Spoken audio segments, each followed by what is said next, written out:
మట్టి గణపతే మహాగణపతి అంటూ జరిగిన ప్రచారం ఫలించింది. ఏకదంతుడి భక్తుల్లో ఎక్కువ మంది ఇప్పుడు ఏకోనామం జపిస్తున్నారు. మట్టి విగ్రహాలను పూజిస్తూ మేం సైతం అంటున్నారు.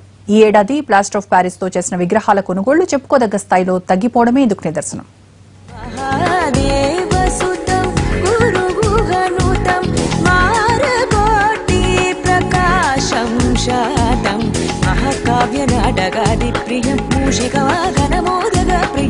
నిరుడు 10,000 చెప్పిన గణపతి విగ్రహాన్ని ఈ ఏడు 5,000కి ఇస్తామన్న కొన్నవాళ్లు లేరు.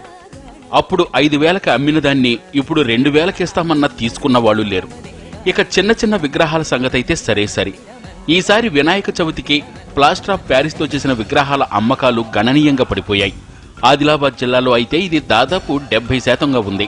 భక్తి పేరుతో భవిష్యత్ తరాలకు హాని చేయొద్దు, విష రసాయనాలతో నీటి వనరులను నాశనం చేయొద్దని పర్యావరణ స్పృహ ఉన్న ప్రతి ఒక్కరూ చేసిన ప్రచారం ఫలితాలివ్వడం మొదలైంది. భక్తుల్లో కూడా మార్పు స్పష్టంగా కనిపిస్తోంది. ఇళ్లల్లో పెట్టుకునే విగ్రహాలను చాలా వరకు స్వచ్ఛంద సంస్థలు పంపిణీ చేశాయి. కొంచెం రేటు ఎక్కువైనా కాస్త అవగాహన ఉన్న ప్రతి ఒక్కరూ ఇంట్లో మట్టి వినాయకుడినే పూజించడంతో చిన్న చిన్న రసాయన విగ్రహాల అమ్మకాలైతే 80% తగ్గిపోయాయి.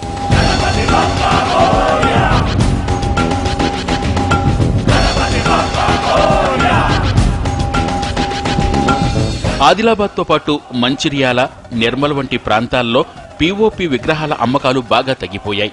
నిరుటితో పోలిస్తే ఈసారి చేసిన వాటిలో సగానికి పైగా మిగిలిపోయాయంటున్నారు తయారీదారులు. డిమాండ్కు తగ్గట్టుగా వచ్చే ఏడాది నుంచి వాళ్లు కూడా ఎకో ఫ్రెండ్లీ గణేష్ వైపే మొగ్గు చూపే ప్రయత్నాల్లో ఉన్నారు. అయితే మట్టి విగ్రహం ఒకటి తయారు చేసే సమయంలో ప్లాస్టర్ ఆఫ్ ప్యారిస్ తో 10 విగ్రహాలను తయారు చేయొచ్చంటున్నారు. तेलंगाना में अब यही मूर्ति प्लास्टर की नहीं बिक रही, तो 5,000 मूर्ति लाके बेचे, तो उस वजह से मूर्ति नहीं बिकी. ये लोग परेशान है और हम भी परेशान है. उस वजह से क्या कि बारिश से और परेशान हो गई. उस वजह से हम ये बता रहे हैं आपकी मूर्ति इतनी बचत है, अब उसका क्या करना, या लोगों का देना है या कैसा देना, ये हमारे को परेशानी गिरी है. गए साल के लिए ठीक था, ये साल के लिए लास है. ప్రస్తుతం రాజస్థాన్ నుంచి వచ్చిన తయారీదారులు ఎక్కడికక్కడ తాత్కాలిక గుడారాల్లో 6 నెలల ముందే పని ప్రారంభిస్తారు. ఈసారి కొనుగోళ్లు లేకపోవడంతో పెట్టిన పెట్టుబడి కూడా రాలేదు. దీంతో వచ్చే ఏడాది ప్రత్యామ్నాయం చూసుకునే ఆలోచనలో ఉన్నారు. తాత్కాలికంగా ఇబ్బంది ఉన్నా వీళ్లు కూడా మట్టి విగ్రహాల తయారీ మొదలు పెడితే తిరిగి వ్యాపారం పుంజుకోవడంతో పాటు పర్యావరణానికి మేలు జరుగుతుంది. వచ్చే వినాయక చవితికి కూడా ఇదే ట్రెండ్ కొనసాగి రసాయన విగ్రహాలేవీ కనిపించకుండా పోవాలని ఆశిద్దాం.